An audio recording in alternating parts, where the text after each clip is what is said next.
For some context, I had a really difficult childhood. It was so bad that I do not remember anything from birth, all the way to 13 years of age. Everything I know about what happened during those years comes from a mix of sparse memories, things my family had told me about myself, and police reports. One of the few things I do remember is a lady I called Auntie. No first name, no last name, nothing else contributing to her identity. She was just Auntie. I started seeing her when I was 7 years old. I would sit in her living room while she typed everything I said into her laptop. I had no problem with her. I saw her once every month, and she seemed gentle enough that I genuinely believed she was someone I could trust. So I did. 7 years later, when I was 14, I admitted to her that I had tried to take my life multiple times.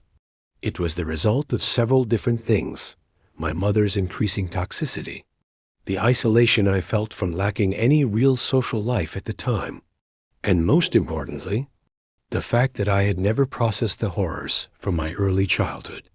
At 14, I started wondering why my meetings with Auntie never really seemed to help.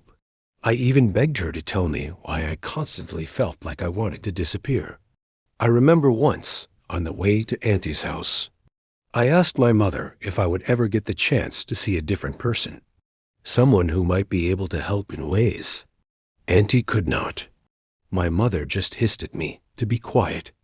Around that time, the relationship between my mother and me began to seriously crack. My mother became a source of emotional pain for me, and I cried about it during multiple sessions with Auntie. But every time, Auntie would try to defend my mother or make it seem like I was exaggerating. I tried to justify this to myself. Maybe she was just trying to be empathetic or help me find peace by understanding my mother's behavior. I wanted to believe it was part of some therapeutic strategy. But then, more strange things began happening. I admit that when I was 16, I was not the best kid. I went to parties, drank what was offered, and definitely did not tell anyone what I was doing. Then Auntie started to ask very specific questions, especially about these topics. I was shocked. I told myself she was probably just observant. After all, by then, she had known me for almost a decade.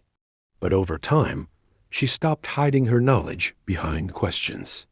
She started bringing up things I never mentioned directly. It was as if she already knew. By then, my relationship with my mother had almost fully deteriorated. And what hurt the most, something that still haunts me to this day, was when Auntie began inviting my mother into the room at the end of each session to tell her everything. I said, everything. I would sit there, helpless, as my own words describing the increasing emotional abuse I was experiencing were repeated to the person who was causing it. My academic performance began to drop. My mother started forbidding me from going out. I became completely isolated. On my 17th birthday, I tried to take my life again. I remember running into my mother's room, desperate to find anything that would help me escape. I searched through everything until I ended up in her walk-in closet. I had forgotten she even had one. In my desperation, I saw a suitcase leaning against the wall under some hanging clothes. It didn't look old, which is probably why I decided to open it. Inside was a massive stack of papers. The sight jolted me back to reality. I sat cross-legged on the floor and started reading, trying to make sense of what I had found. That was when I realized they were transcripts. Transcripts of the sessions I had with Auntie, some of them dating back to the very beginning. I felt sick. I had enough presence of mind to steal a few pages from the earlier years so the missing documents would not be as noticeable. Reading those transcripts only filled me with more dread and questions. That night, I decided I would take my life, but only after I figured out what was really going on. I knew I was on a deadline. I had just 1 year left before I would turn 18 and be at risk of being kicked out. I started paying more attention to the things around me. I examined Auntie's home during our sessions. I started asking my mother more questions about Auntie, but she kept brushing me off, saying the same thing again and again. Auntie was a psychologist. I was determined to find out more. I did something risky. I decided to steal my mother's phone. It may seem small now, but back then, it was a life or death decision. My mother was in the shower, and I had already packed a bag in case I needed to stay out for a few nights. As soon as I heard the bathroom door lock, I swiped her phone and ran out the door. I didn't even look at the phone until I was safely on the bus. I started with her messages. I eventually found someone who I assumed was Auntie. The name didn't match, but the texts revealed appointment scheduling. I scrolled for a long time, but there was nothing incriminating. Then I checked her call logs. That was where I saw it. Frequent calls. Too frequent. It was clear the important conversations were happening over the phone, not in text. She was a chemistry teacher with over 20 years of experience. I cried for hours that night. All the missing pieces finally connected. I finally understood why the two women who were supposed to guide me through life seemed to despise me. To this day, I mourn the fact that most of my early adulthood is being spent healing from a childhood that was stolen from me. 2 days ago, I had my first session with a real psychologist. I did my research this time. I felt ashamed when I blurted out the reason I was sitting in his office. But he just smiled and told me we had a lot of work to do. And we do. I decided to post my story in case someone out there has had their therapy weaponized against them, or feels like they have been living in the dark for years. I promise you this. It does get better. With some luck and the right people around you, it really can. A few years ago, I was solo traveling in South Korea after finishing a semester abroad in Japan. I was 21 still, pretty naive and carefree. My friends had already flown home, so I figured I'd explore Seoul on my own for a few days before heading back to Japan and then home. I booked a hostel in Gangnam, a safe neighborhood with good reviews. But I made one big mistake. I booked a mixed dorm. I thought mixed meant a blend of people, but when I got there, it was just me sharing a room with 5 men. I told myself it was fine, I was just there to sleep. Most people in hostels are chill anyway, right? For the most part, that turned out to be true. I even went out for dinner with 2 of the guys staying there, and they were really nice. But one of them gave me weird vibes from the very beginning. Something about him just felt off. I tried to brush it off, thinking maybe he was just awkward or shy. I didn't want to judge too quickly, so I stayed friendly but kept my distance. Still, the red flags kept stacking up. Every morning when I got ready and did my makeup at the little vanity table, he would just stand behind me, silently watching through the mirror. Not saying anything, just staring. When I asked if he needed something, he'd always say no and continue watching until I got visibly uncomfortable and irritated. He also kept asking when I planned to shower, even though we had shared bathrooms with separate stalls. There was no reason for him to be concerned about my schedule. He'd always ask what I was doing each day and tried to hang out constantly. I politely declined every time. Then one day, I randomly ran into him at a subway station nowhere near the hostel. I had just visited Deoksugung Palace and was about to head back, when suddenly there he was. I played it off, but it made me uneasy. What were the odds? I kept telling myself I was just being paranoid. I didn't want to cause drama, and honestly, I was still dumb and trusting back then. But my last morning was the final straw. I woke up early, still half asleep, and drifted back to sleep. The next time I opened my eyes, He was sitting by my bedside leaning over me, stroking my face and shoulder. I shot up immediately and said, "What the hell are you doing?" He didn't give me a real answer, just mumbled something vague. I felt sick to my stomach. I got up, packed my things, and told him I was checking out. He kept following me around the room, trying to make conversation like nothing had happened.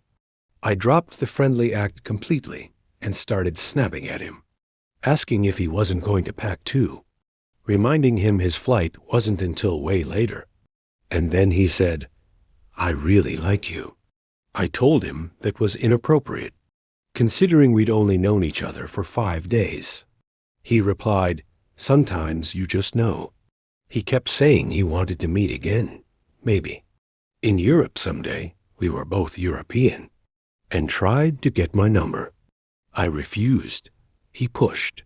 Eventually, I gave it to him just to get him to back off, knowing I'd block him anyway. Nothing technically happened, I guess, but I still felt disgusting, and I was furious at myself for being polite for so long. But at the same time, I knew being too firm might have triggered something worse.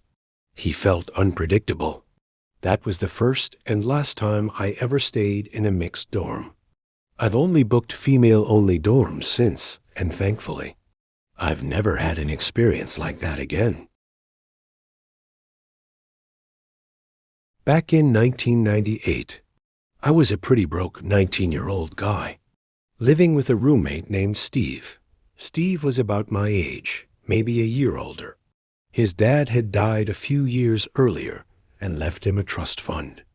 It covered all his bills and even gave him a weekly allowance until he reached a certain age, at which point he would receive the full inheritance. Steve and I got along fine, but he was the kind of guy who liked to remind you if he had any power over you. That aspect of his personality clashed with my own stubborn, prove the world wrong attitude one particular night. That night turned into something I have never forgotten. Steve and I went over to my friend Trevor's house on Siesta Key. Steve drove, because I did not have a car. I do not remember why we went there, or if we ever even hung out together like that again. I just know we went over sometime around 9 p.m.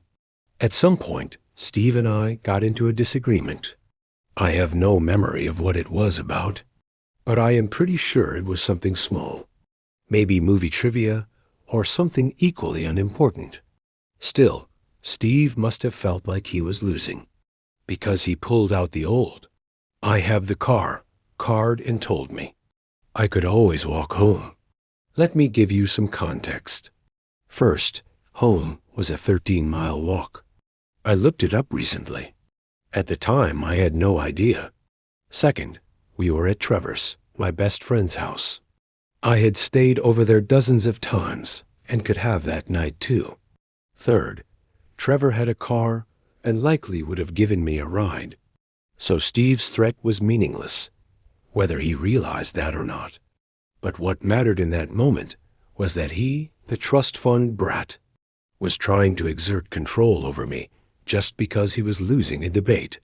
And I, being a stubborn hothead, was not about to tolerate that. So I quietly decided I would walk home. Not because I had to, but to prove I could. I did not tell anyone. I just said I was going to the restroom, left the room, slipped out the front door, and started walking. It was probably around 11 p.m., I figured. Steve would eventually realize I had left and might even try to come find me. So I took side roads, staying out of sight. This was the late 90s, 2 or 3 years before I got my first cell phone. The first hour and a half of the walk went fine.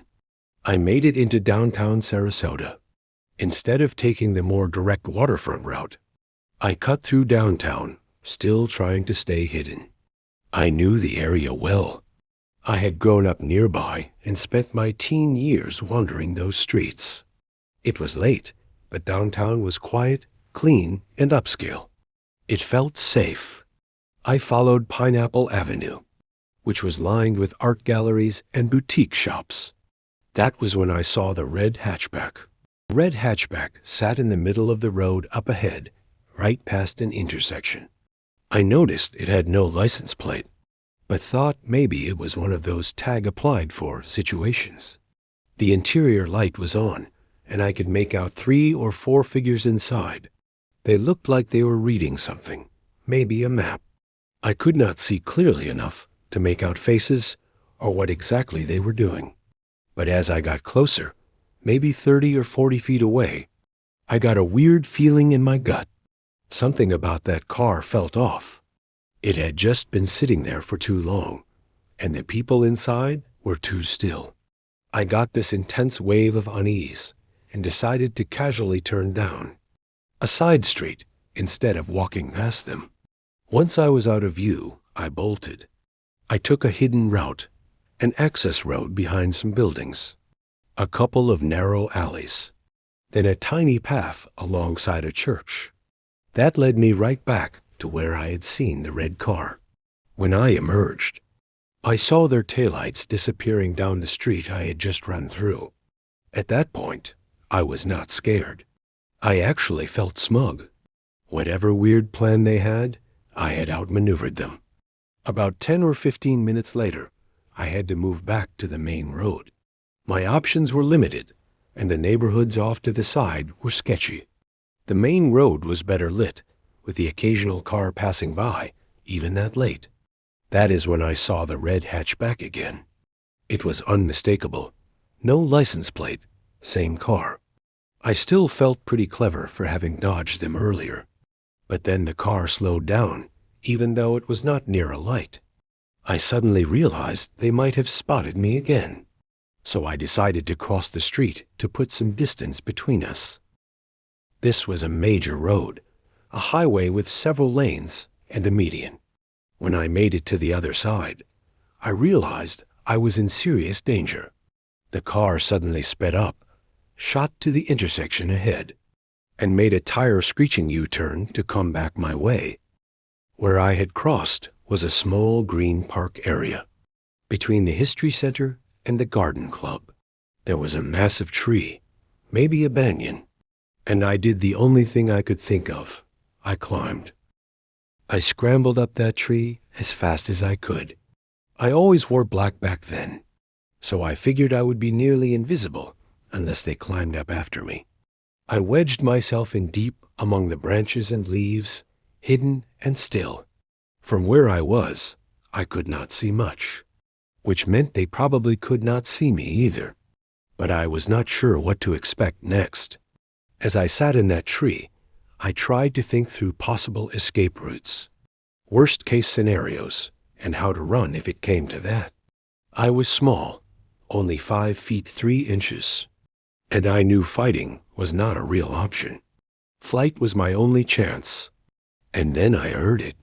Car doors opening, footsteps on grass, and then a man's voice. "Where is this guy?"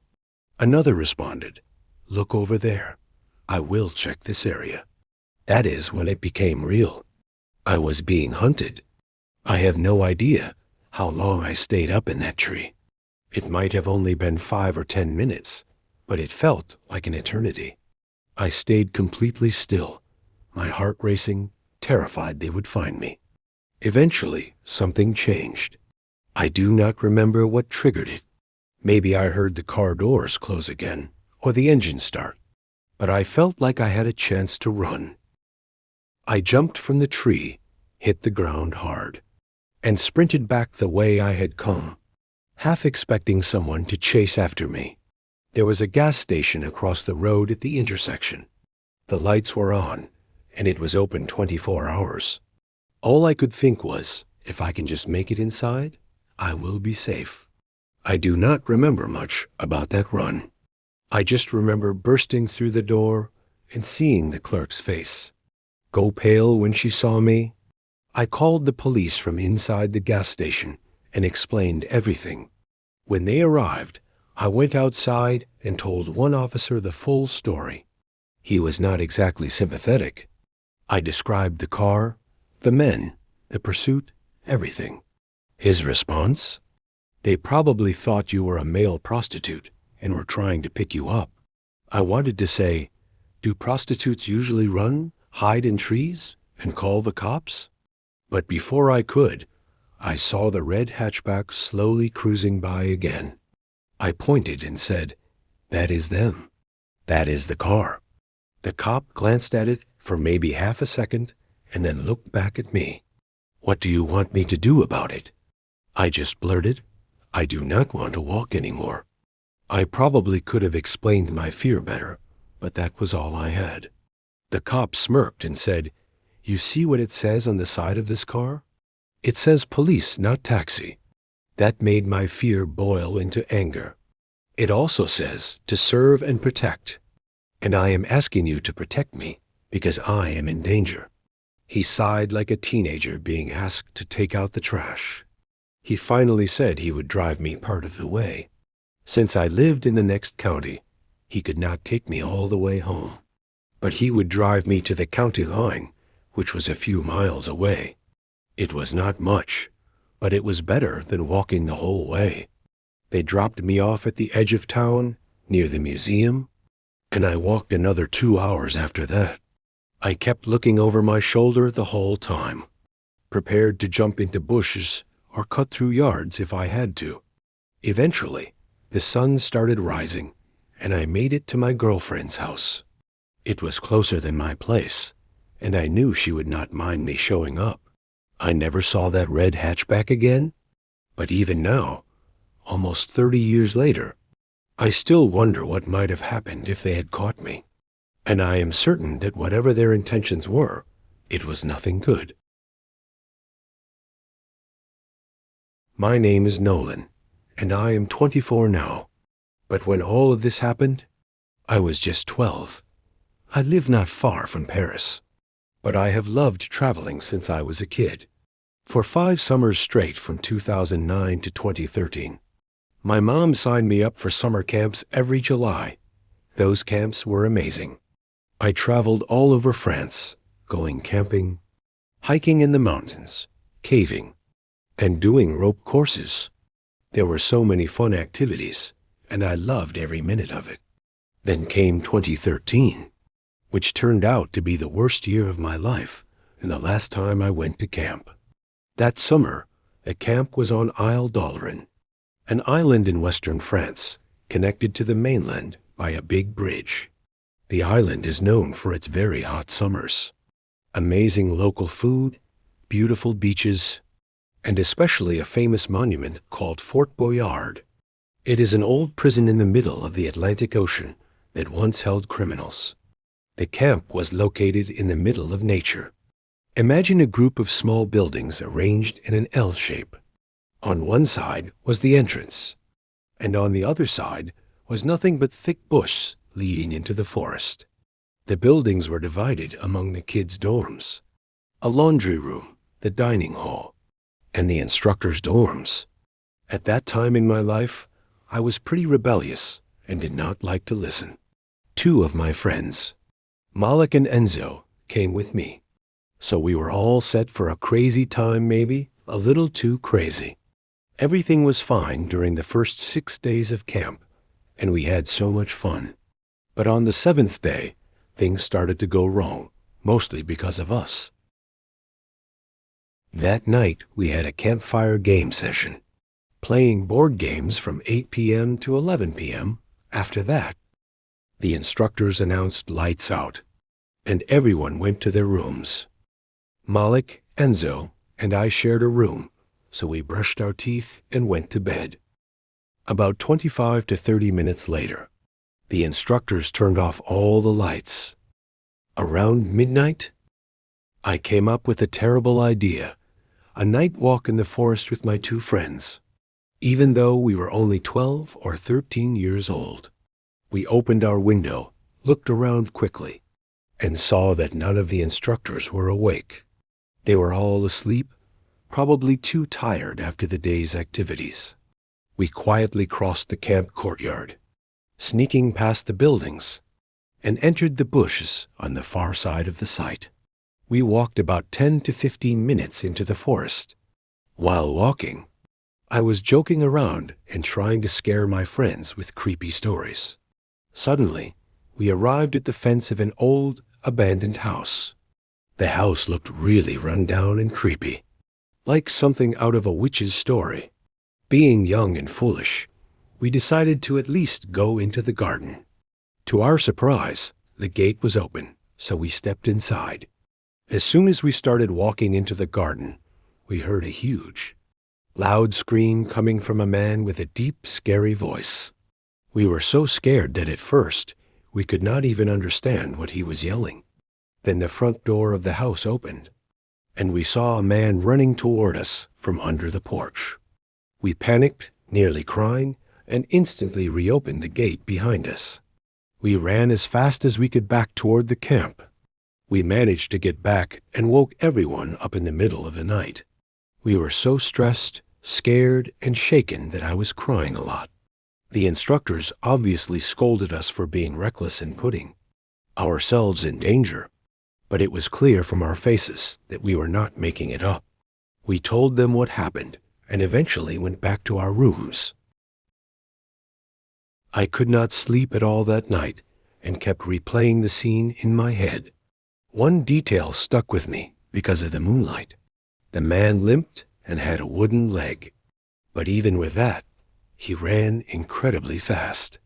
I do not know why, but I had a very bad feeling about the entire experience. I wish that had been the end of the story, but unfortunately, it was not. On the 9th day, which was the last day of camp, we were outside doing various activities, when the instructor asked if we had our swimsuits ready, because we were going to the pool. I said no and told him I needed to go get mine from my room. So I ran alone to the dormitory, which was about 10 meters away. I opened my door, then closed it behind me for some reason without turning on the light. Inside the room, since we had the shutters closed, it was almost completely dark. A few tiny holes in the shutters let in a bit of moonlight. At that moment, about 5 meters from me, I saw a tall human-like figure standing completely still. I could not see its face, only the silhouette. I did not understand what was happening and was completely frozen, unable to move. What felt like an eternity was probably just 5 or 6 seconds. Then I suddenly turned, opened the door, and ran outside, screaming that someone was in my room. I ran, still crying, toward the center of the camp where everyone else was. An instructor immediately went with some of his colleagues to check my room, but it was empty.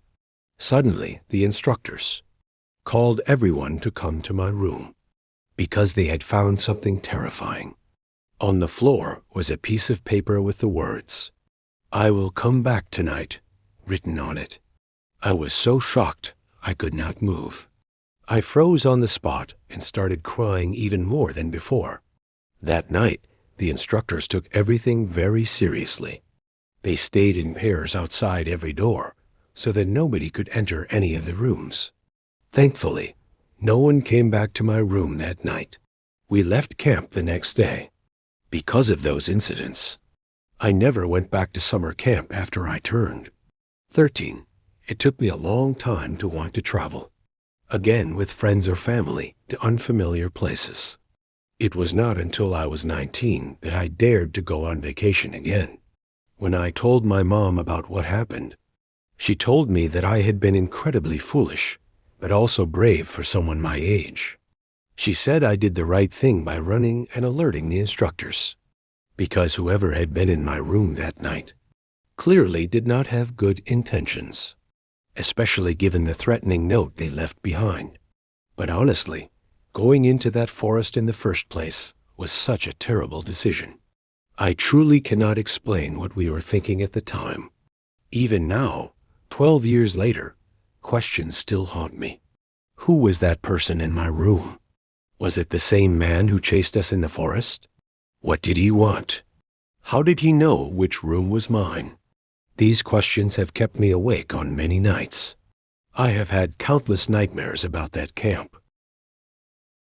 Like I said at the beginning, even though I mostly laugh about it now, I still sometimes get anxious over little things. That experience left a mark I will probably never forget.